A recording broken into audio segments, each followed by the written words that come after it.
Bench ने अनिल मिश्रा की जो रिट पिटीशन थी उसको अलाउ करते हुए अनिल मिश्रा को 1 लाख के बॉन्ड पर जमानत दे दी है, बेल दी है, बरी नहीं हुआ है।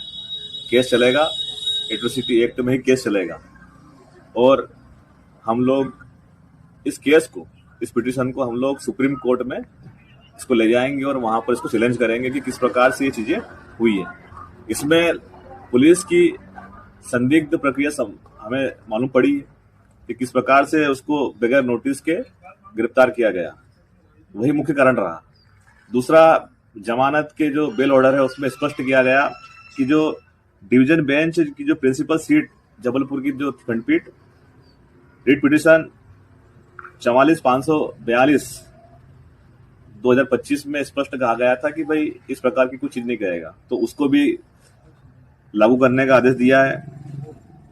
तीसरा, city magistrate Gwalior city centre को जो 5 लाख का जो बॉन्ड ओवर किया था उसको भी भरना पड़ेगा और ये पूरी जो प्रक्रिया है सशर्त दी गई है कि अगर अब किसी प्रकार से बाबा साहब अम्बेडकर या जिससे बहुजन समाज की जो अपमान या उनको मान सम्मान को ठेस पहुंचती है, अगर इस प्रकार की कोई प्रतिक्रिया करेगा तो अनिल मिश्रा को फिर से सीधा जेल में डाल दिया जाएगा।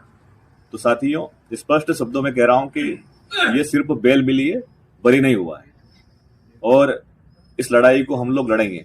हमारे राष्ट्रीय अध्यक्ष आर्य समाज पार्टी के एडवोकेट चंद्रशेखर आजाद जी सांसद साहब से हमारी बात हुई है और स्पष्ट निर्देश दिए हैं कि हम लोग इस लड़ाई को सड़क से संसद और संसद से हम लोग सुप्रीम कोर्ट में भी हम इसकी लड़ाई लड़ेंगे।